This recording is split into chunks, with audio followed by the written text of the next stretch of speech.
महर्षि जी, जीवन का लक्ष्य कैसे तय करें? कैसे पता चले कि जो सोचा है वही सही है? जीवन में इतने उतार चढ़ाव हैं, कभी लगता है नहीं, जो हो रहा है वही। जीवन का लक्ष्य क्या है पहले ये तो समझिए। क्या रुपया जीवन का लक्ष्य हो सकता है? मकान हो सकता है, भोग हो सकते हैं। जीवन का लक्ष्य परमात्मा है। जीवन का लक्ष्य जगत नहीं है। जगत जीने के लिए है। जैसे हमें जीवन साथी चाहिए जीने के लिए, वो हमें अन्य योनियों में थोड़ी मिल पाएगा। मतलब हमारा ये शरीर छूटा तो हमारा पति हमारे साथ जाएगा, ये असंभव। ऐसा हो ही नहीं सकता। रुपया बैंक बैलेंस यही रह जाएगा, मकान यही रह जाएगा, जो आपकी पढ़ाई लिखाई पद है वो यही रह जाएगी, विस्मृत हो जाएगी शरीर छूटते ही।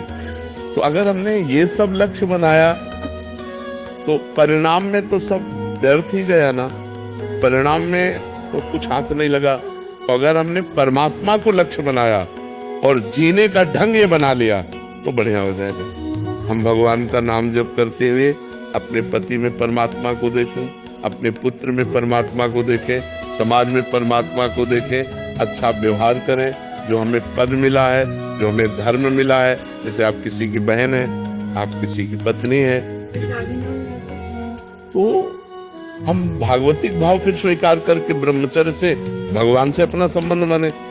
भगवान को हम पुत्र मान सकते हैं, भगवान को हम पिता मान सकते हैं, भगवान को हम माँ मान सकते हैं। भगवान ही तो दुर्गा रूप में है। भगवान को हम अपना पति मान सकते हैं। जो संबंध चाहो भगवान से कर सकते हो। तुम्हें वो माता च पिता, तुम्हें वो बंधुश्च सखा, तुम्हें वो विद्या द्रविणं, तुम्हें वो सर्वम मम देव। पर यदि शादी ना करे तो ब्रह्मचर्य पर ध्यान देना चाहिए। फिर इधर उधर गंदी बातें अगर मन में रही तो फिर वो लक्ष्य नहीं बना पाएगा। भले सन्यासी वेश ना हो, लेकिन अंदर से संयम, नियम, पवित्रता, ब्रह्मचर्य, तो वो परमात्मा का लक्ष्य बन जाएगा। या तो गृहस्थ धर्म से चले तो परमात्मा का लक्ष्य बन जाएगा, या विरक्त धर्म। दो ही धर्म है हमारे यहाँ प्रगट में, निवृत्ति धर्म और प्रवृत्ति धर्म। प्रवृत्ति धर्म गृहस्थ और निवृत्ति धर्म विरक्त। तो यदि हम ब्याह ना करें तो हम गृहस्थ धर्म में नहीं गए, तो हम आजीवन ब्रह्मचर्य का नियम लेंगे। हम किसी भी पुरुष का स्पर्श काम भाव से नहीं करेंगे।